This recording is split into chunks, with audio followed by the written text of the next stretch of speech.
Hello, what is up mga ma'am, sir, ma'am? Ako po si Ralph Cifra, isang visual artist from Manila. And today we are going to customize the Blockies Transformers figures from the Blockies Transformers Galaxy version 01 rollout version. Thank you very much, Blockies, for sending these action figures for unboxing, review, and customization. Okay, so first step, nag-spray ako ng Bosny Flat Clear para magkaroon siya ng transparent layer that acts as a primer. It helps the paint adhere to the surface, and yung base color ng figure natin hindi na mag-change, hindi na magbabago, and it has a matte finish. Okay, next step, mag-a-apply tayo ng black paint para makapag-apply ng black wash. So yung black wash, it adds depth, adds weathering, and emphasizes sculpt details such as panel lines. So yung composition natin dito, water 70 to 80% and yung paint 30% to 20%. So mas konti yung paint kaysa dun sa tubig para mag-seep in siya dun sa mga recessed areas o dun sa mga areas na nakalubog.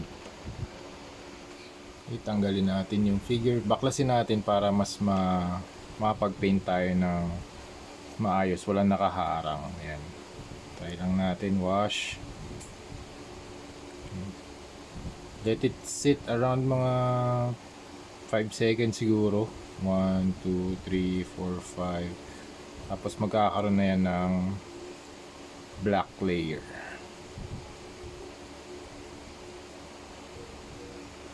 And after that, pwede na natin siyang wipe off.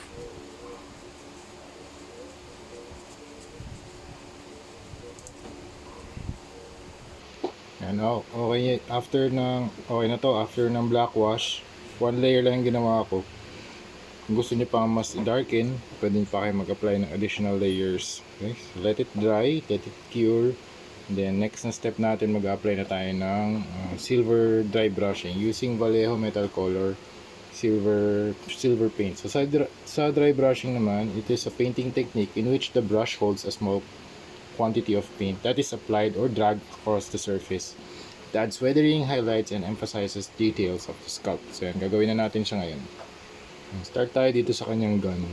Okay, pag dinrag natin yan across the surface, magkakaroon ka agad yan ng weathering. Ano.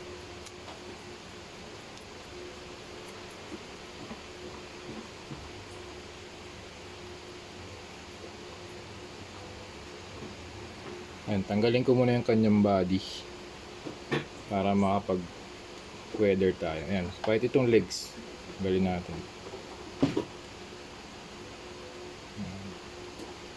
Focus lang natin, ayan.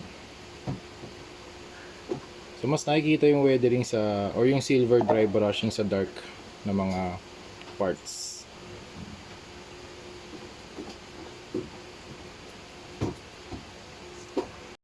Okay, after ng silver dry brushing, pwede tayo mag-apply ng sponging ng black paint ulit. Pero sponge naman yung gagamitin natin para makapag-apply tayo ng mga speckles. Mga dark na parts naman to. Ayan. Parang dust effect naman itong mga mams. Ayan.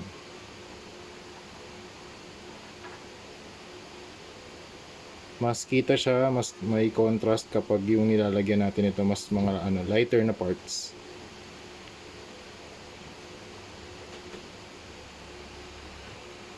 Okay, after nyan, let's add red paint around the eyes. Dry brushing lang para kunwari nag-glow siya.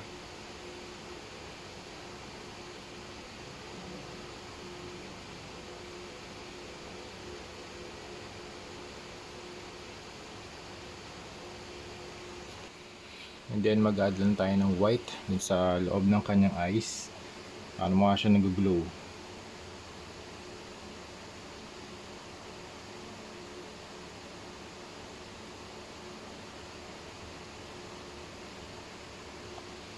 Ay, hindi nakita.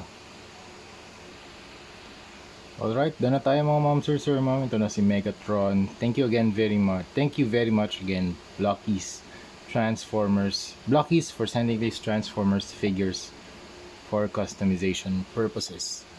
Nakapag-practice na tayo sa mga mas maliliit na figures din. Here's the front, side, and the back. So yun, recap lang, nag-spray tayo ng flat top coat ng flat clear, nag-serve as a primer, and then black wash, silver dry brushing, and then detailing. So yun, that's it. Thank you very much for watching and see you sa next video. Bye-bye. Kaya mas close up. Ito pala yung base niya. Ganun din ginawa ko, silver dry brushing. Tapos meron na rin akong signature sa ilalim.